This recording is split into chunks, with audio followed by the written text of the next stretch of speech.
Francesco Bernoulli does one weird thing that's easy to miss. He talks about himself in third person way too much. Not, I'm faster. No, it's Francesco is faster. Not, I always win. It's Francesco always wins. He talks about himself like Francesco Bernoulli isn't even him. Like it's a character he plays for the camera, a brand, a cover story, a pretty racing fantasy that everyone's supposed to want. And once I noticed that, something clicked in my head. Honestly, I couldn't stop thinking about it after that, because we're all used to seeing him the same way. The cocky Italian guy, the playboy, a walking joke about being full of himself. The guy who showed up, laughed at McQueen, lost, and left. A side character nobody thinks about more than 5 minutes after the credits roll. That's how almost everyone sees him. And that's how I saw him too, for a long time. But what if that whole playboy act isn't really Francesco? What if it's a mask he's worn for so long that there's almost nobody left underneath it? And what if the second movie didn't actually give us a funny rival at all?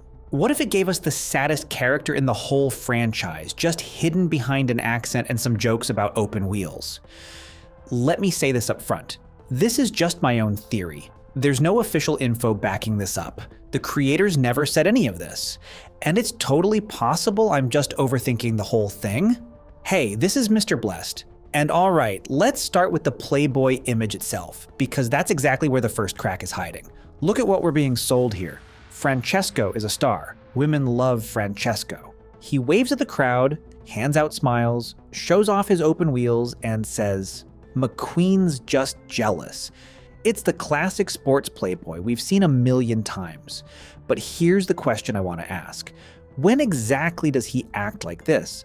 Think back through these scenes. Talk show, cameras, press conference, cameras, a crowd of fans, cameras. Every single time Francesco flips into everybody loves me mode, there's a reporter, a crowd, or a microphone right there. He only acts like a playboy when someone's watching. It's a show, it's a performance, it's a job. Now think about the moment when there are no cameras. Right before a race, he actually admits to McQueen that he's nervous. He straight up says it. And then he adds a detail that gave me chills. His own team doesn't talk to him before the start. Think about that. The most adored racer in the world sits alone before a race in total silence, and nobody even walks up to him. McQueen has Mater in that moment. He has his friends from Radiator Springs. He has a whole family on wheels. Francesco has silence. And this is where the playboy image starts to crack. Because a real fan favorite doesn't need to remind everybody every 30 seconds that people love him. The guy who's actually loved just stays quiet about it. So the one shouting, everybody loves Francesco louder than anyone else, who's he even trying to convince? The crowd? Or himself? I'm not a psychologist and I'm not claiming to be one. But I know one simple thing about life. The louder someone brags, the more empty they usually are on the inside. And Francesco brags louder than anyone in the entire franchise. Louder than McQueen in the first movie. Louder than Chick Hicks. Louder than literally everybody. That's just my opinion. But think about it. If the story just ended at the playboy is actually lonely, that would just be a sad little detail. But there's a bigger idea coming, the exact reason I sat down to write this script in the first place. And this one really messes with how you see everything. Let's go back to where we started. Francesco talks about himself in third person, always. At first I figured it was just a joke about him being full of himself, a comedy trick. But then somebody online pointed something out. People who constantly talk about themselves in third person often do it because they're separating themselves from their own image. Francesco Bernoulli is a brand, a product, a character off a poster, and the person living inside that brand never actually speaks. He doesn't even really get lines of his own. This whole movie, we're not listening to a racer. We're listening to an ad campaign on wheels. And now here's the big twist in my theory. Hang on tight. Think back to McQueen in the first movie, the very start of the film. What does he say? I work alone. I don't need a team. He bounces from sponsor to sponsor, throws out ka-chow left and right, shows off for the cameras, and has zero friends. Sound familiar? That's literally Francesco. Exactly the same. Cocky, fast, loved by the crowd, and completely alone. There's only one difference between them. McQueen got stuck in Radiator Springs. McQueen met Doc Hudson. McQueen met Mater. He basically got dragged out of that image by force and shown that life is more than trophies and camera flashes. But Francesco, nobody dragged Francesco out of anything. He never had his own Radiator Springs. He never had his own dock. He just kept driving down the same road, year after year, and turned into whatever he turned into. So here's my theory. Francesco Bernoulli is Lightning McQueen from the bad ending. He's the version of McQueen who never turned off Route 66. The second movie didn't give us a rival, it gave us a mirror. This is who McQueen would have become if he'd never gotten lost that night and torn up the pavement in that small town. And you know what's the creepiest part? I think Francesco actually feels this. He's got this line about how winning bores him. He straight up says it. Francesco always wins, and it's boring.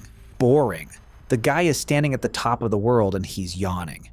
Now think about McQueen at the end of the first movie. When he gives up the win and calls the trophy nothing but an empty cup, they both land on the exact same thought. McQueen just gets there with friends around him. Francesco gets there alone in an empty garage where even his own team won't talk to him. I'm not sure the creators planned any of this on purpose.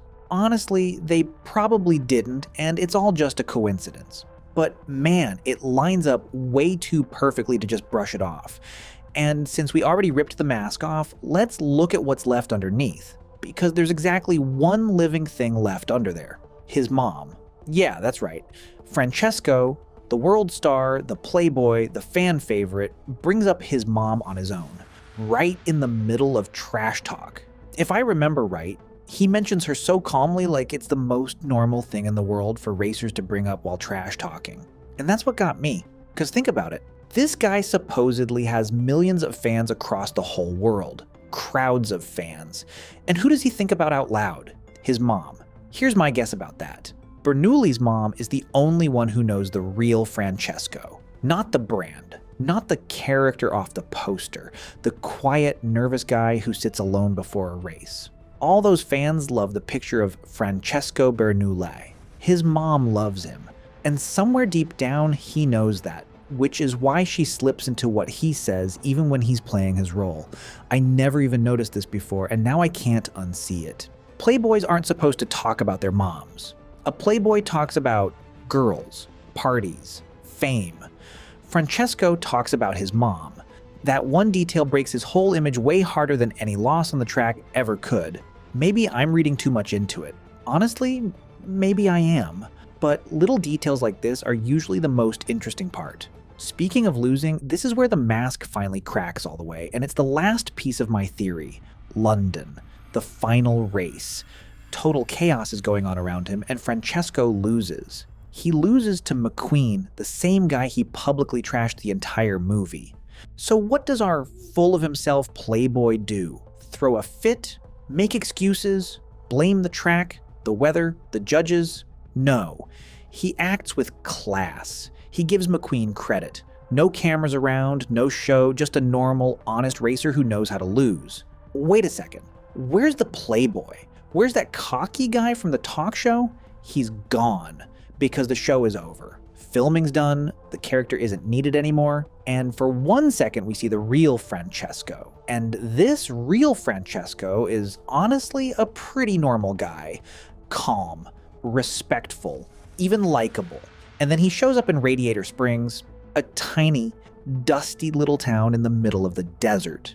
A world-famous star flies halfway across the world for an unofficial race with no prizes, no trophies, no press. Why? There's no money there, no fame there, no cameras there. There's only one thing there. A race just for the sake of racing and a guy who treats him like an equal instead of a brand. And here's my take. Francesco didn't go there to race. He went there to see how his reflection lives. He saw McQueen's world, the friends, the little town, the family. And I think for the first time in his life, he understood exactly what he traded away for his open wheels. That's sad, if I'm being honest. We all laughed at this character, and he might be the only one in the entire franchise who's truly alone. Maybe it's simpler than all this.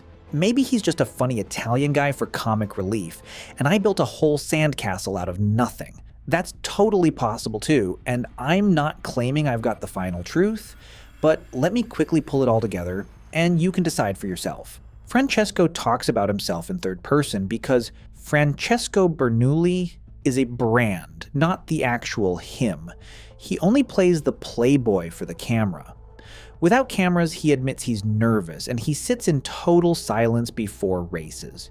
He brags about the crowd loving him, but the only person he actually thinks about is his mom.